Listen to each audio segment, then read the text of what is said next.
Francisco de Assis Pereira, o homem que confessou ser o maníaco do Parque do Estado. Francisco confessou ter matado 10 mulheres. Quem olhasse ia pensar que ele era só mais um cara comum na multidão.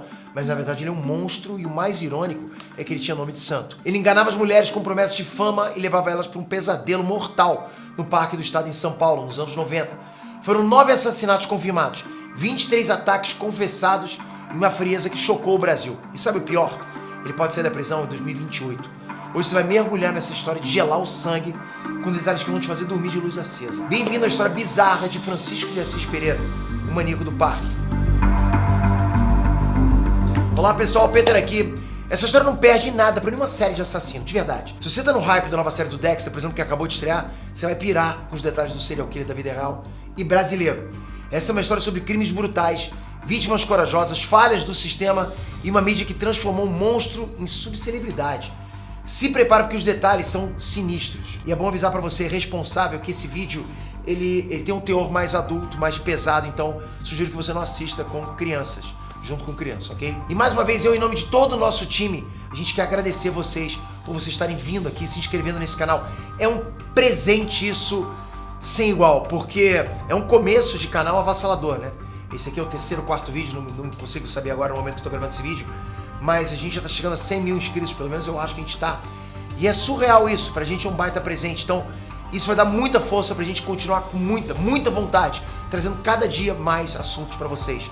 E com o tempo a gente vai até conseguir colocar mais vídeos nesse canal. Muito obrigado por isso. Você que está chegando agora, seja bem-vindo. Se inscreve no canal que eu tenho certeza que aqui você vai encontrar muito tema bacana. Vamos lá. O verão do medo em São Paulo.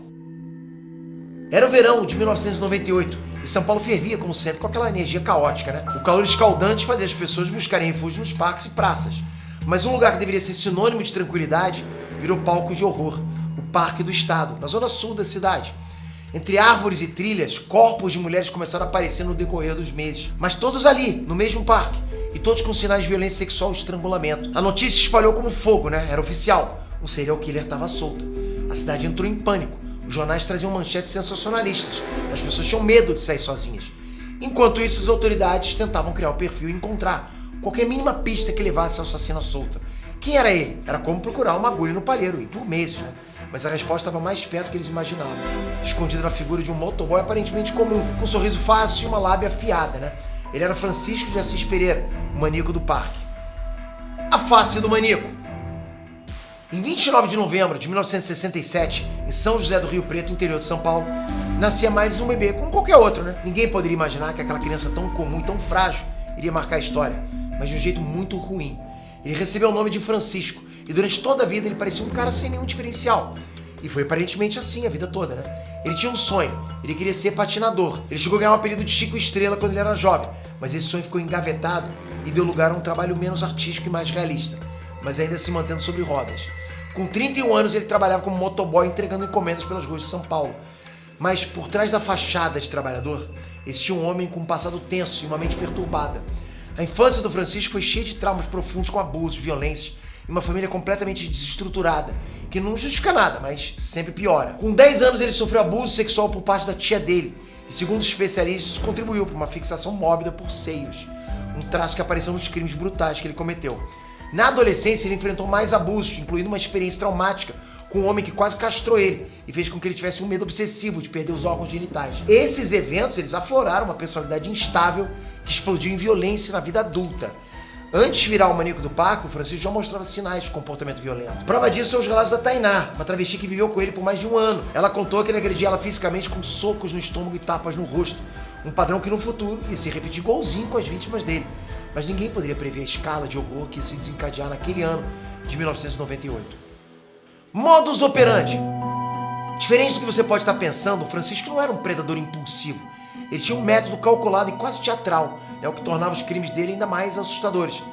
Sexta-feira ou sábado, né, esses eram os dias que ele preferia para agir. Francisco ia até a estação de metrô Jabaquara, um ponto movimentado do bairro onde ele observava mulheres jovens. Talvez fosse um instinto, né, mas de algum jeito ele sabia perceber e escolher mulheres emocionalmente vulneráveis para se aproximar. Ele escolhia uma vítima e daí para frente o destino dela estava traçado. Ele abordava a mulher com um sorriso confiante, né? Se apresentando como olheiro de uma revista de moda ou de uma empresa de cosméticos. Ele chegava elogiando a beleza dela, dizendo que ela tinha o perfil perfeito para ser modelo. Francisco não tinha nenhum receio nessa hora. Ele falava com segurança e uma simpatia que de cara encantava a mulher. Assim que ele conseguia a atenção dela, ele prometia ensaios fotográficos, cachês altos e uma chance de fama.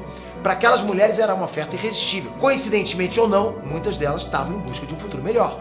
E o Francisco sabia exatamente como explorar esses sonhos. Ele conseguiu convencer cada uma das vítimas dele a subir na garupa da moto dele e leva ela para o Parque do Estado, onde ele tinha reservado um cantinho, um acampamento no meio da mata. E aí, se por um lado era uma audácia gigante levar uma vítima para um parque público, por outro lado, o Francisco sabia exatamente o que ele estava fazendo.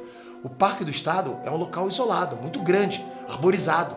E era lá, no local escolhido a dedo pelo Francisco, que o charme dava lugar à violência. Ele violentava as mulheres sexualmente e, em muitos casos, assassinava elas, deixando os corpos escondidos na mata.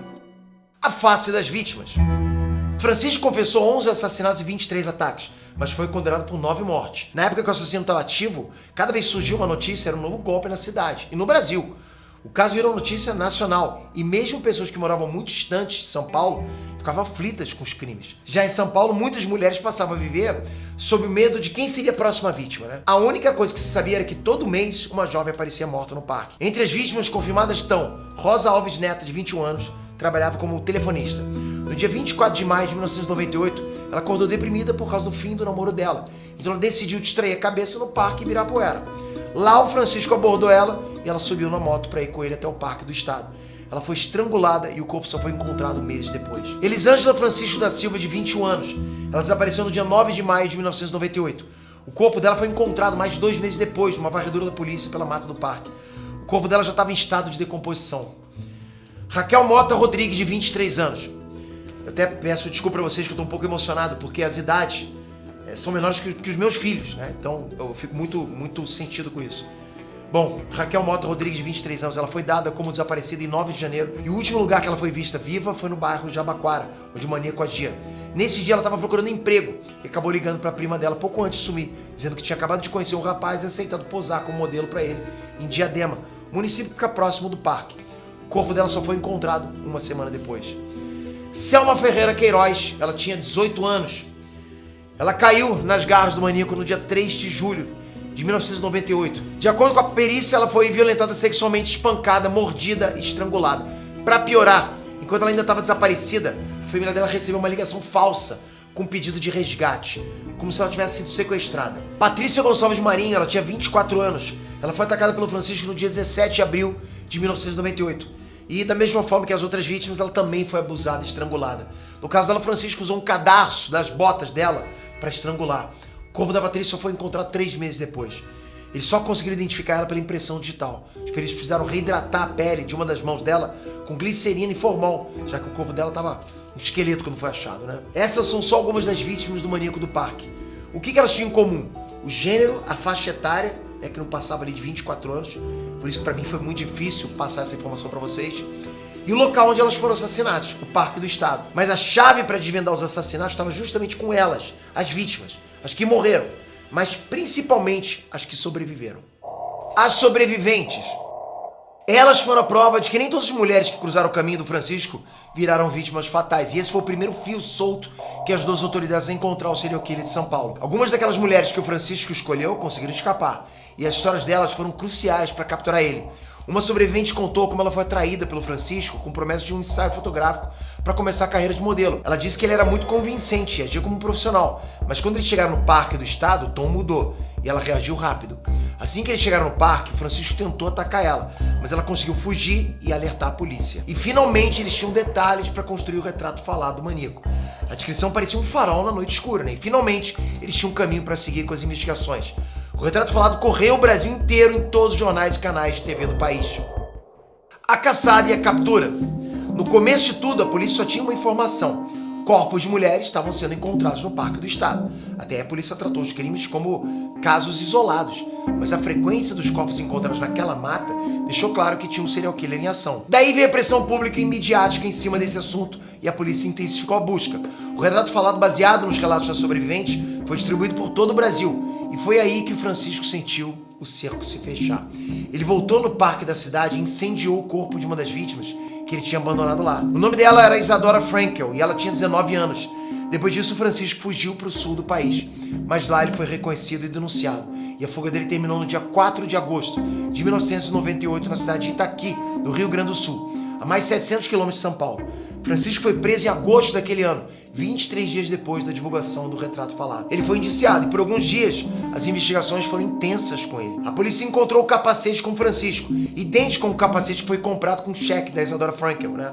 E no verso do cheque tinha o telefone da firma onde Francisco trabalhava como motoboy. Era uma evidência muito consistente, já que a Isadora estava desaparecida há meses. E a polícia também achou parte do talão de cheques da Isadora nos pertences do Francisco. E no começo ele disse que ele e a Isadora eram namorados, e por isso ele teve autorização para usar o cheque para comprar o capacete. Por outro lado, o pai da Isadora negou a existência dessa relação entre os dois. Depois de alguns dias, o Francisco confessou. Ele era o maníaco do parque. No depoimento de confissão, o Francisco contou que ele queria ser descoberto, e por isso ele deixou o telefone no verso do cheque que ele usou para comprar o capacete. Ele pegava os pertences das vítimas depois que matava elas. E assim ele teve o talão de cheques da Isadora, por exemplo. Dando essa pista de bandeja, Francisco contou que pretendia revelar o envolvimento dele não só na morte da Isadora, mas também na morte da Raquel. Mas quando ele chegou pela primeira vez na delegacia, ele ficou com medo e mentiu. E só tomou coragem de confessar tudo dias depois. Os restos mortais da Isadora só foram encontrados depois que o maníaco confessou. No dia seguinte da confissão, a polícia levou ele para o parque e ele mostrou onde ela estava. E ele também deu o detalhe dos crimes e mostrou onde estavam os corpos de outras vítimas. Mas o impacto da perversidade do maníaco estava longe de acabar. Ainda no depoimento, Francisco contou que ele não fugiu por medo de ser preso pela polícia ou porque o retrato falado dele foi divulgado, mas sim para evitar que ele continuasse cometendo outras mortes. Então ele se afastou e foi procurar outros ares. O Francisco contou que sentia que a cada momento aquele desejo macabro invadia ele mais e mais. E se ele continuasse ali onde ele executava tudo, né, com o tempo ele acabaria devorando um outro ser humano. O julgamento e a sentença. O julgamento do Francisco de Assis Pereira foi um marco na história criminal do Brasil. Ele foi condenado a mais de 280 anos de prisão por homicídio triplamente qualificado: estupro, atentado violento ao pudor e ocultação de cadáver. Mas aí que vem a primeira polêmica. Por causa da legislação da época, o tempo máximo de prisão era de 30 anos. Isso significa que ele pode ser solto em agosto de 2028, quando ele completar esses 30 anos. Durante o processo, o maníaco do parque passou por avaliações psicológicas e um dos resultados foi um transtorno de personalidade antissocial. Ou seja, ele é um psicopata. Isso até pode ser tratado, mas é incurável. Ele não demonstrou remorso pelos crimes que ele cometeu com todas aquelas mulheres. E por isso, alguns especialistas afirmam que se ele for solto, ele vai voltar a matar. Essa possibilidade gerou muitas discussões sobre a necessidade de reformas no sistema penal brasileiro. Como é que fica o caso de um psicopata preso depois que ele cumpre a pena? Quem garante que é seguro um cara desse solto por aí mesmo depois de tantos anos? Em 2019, rolou uma mudança no artigo 75 do Código Penal que aumentou o limite de prisão para 40 anos. Só que a nova regra só vale para os crimes cometidos a partir da vigência da lei, né? Ou seja, de 2020 para frente. Então, na prática, isso não afeta a condenação do maníaco do parque. Ele segue com a pena máxima da época, que era de 30 anos. Mas antes de ser solto na data limite dele, em 2028, ele vai ter que passar por testes psicológicos. E caso ele seja reprovado, o juiz pode determinar que ele continue preso por meio da manutenção da pena. A princípio, uma alternativa do Estado para o caso do Francisco seria transferir ele para uma instituição psiquiátrica. O Estado de São Paulo tem 3 hospitais de custódia e tratamento, ou seja, hospitais próprios para presidiários com problemas psiquiátricos. Mas nada vai ser tão fácil assim. Uma resolução do Conselho Nacional de Justiça de 2023 determinou o fechamento gradual dos hospitais de custódia por causa da lei antimanicomial de 2001. Desde então, essas instituições estão sendo desativadas pouco a pouco, até todas fecharem. Com isso, o futuro do maníaco do parque ainda é incerto e uma questão a ser resolvida pelo judiciário brasileiro em até 3 anos. Hoje o Francisco tem 57 anos. E ele diz que está recuperado. A mãe dele diz que ele vai ser bem recebido em casa quando for solto.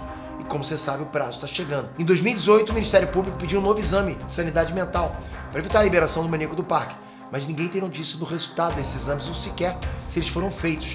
Uma advogada que acompanha o caso disse que os únicos exames de sanidade mental que o Francisco passou foram feitos na época do julgamento. E de lá para cá o Francisco segue sem nenhum atendimento, tratamento ou avaliação mental. E sem isso vai ser difícil ressocializar esse criminoso. Quando o monstro vira estrela? Outro escândalo desse caso é que ele não chocou só pelas atrocidades, mas também pela forma como a mídia explorou isso. Programas sensacionalistas da época deram espaço para entrevistas exclusivas com o maníaco do parque. Ele acabou virando uma figura pública. Quando o caso ainda estava no auge do hype, a mãe do maníaco do parque chegou até a dar uma entrevista no Jornal Globo, dizendo que ele estava recebendo milhares de cartas e presentes de fãs. Muitas mulheres enviavam declarações de amor, comidas e até dinheiro para ele. Direto, mulheres diferentes iam até a penitenciária de Iaras, no interior de São Paulo, para visitar ele. foi justamente uma dessas admiradoras que chegou a se casar com ele. Mas o casamento não durou e a ex-esposa contou que se separou porque o Francisco tinha uma personalidade e comportamentos estranhos. Bom, era o mínimo, né? O que ela estava esperando do Maníaco do Parque? Enfim, em 2024, o Prime Video lançou a série Maníaco do Parque, a história não contada. E dentre os assuntos, esse documentário mostra como a mídia descredibilizou as sobreviventes e transformou o Francisco numa subcelebridade e acabou desviando o foco das vítimas. Uma das sobreviventes do Maníaco aparece nesse documentário e diz que na época era como se ele fosse uma estrela e as vítimas eram secundárias e esquecidas. Isso é um fenômeno que costuma acontecer no caso de serial killers. Quem lembra do surto coletivo que foi quando lançaram a série do Jeffrey Dahmer, né? Bom, a história fica até aqui, até a próxima atualização. Mas se a história do Maníaco do Parque te deixou intrigado com a mente dos serial killers, ou se você adora mergulhar nesse mundo, seja na vida real ou na ficção, você tem tudo pra estar hypado com a série Dexter Resurrection, acertei? A série acabou de estrear e trouxe o Dexter de volta, vivinho nativa, né? Solto em Nova York. Diferente do Maníaco do Parque que agia por impulso e crueldade, o Dexter tem um código moral, matando só aqueles que merecem, né? Enquanto o Maníaco do Parque representa o pior da realidade, o Dexter faz a gente refletir sobre a linha tênue entre herói e vilão. E é por isso que eu quero te convidar a continuar nesse assunto junto comigo. Eu acabei de postar um vídeo da análise da estreia da nova temporada de Dexter lá no Inert. Depois desse vídeo, corre lá pra você ver.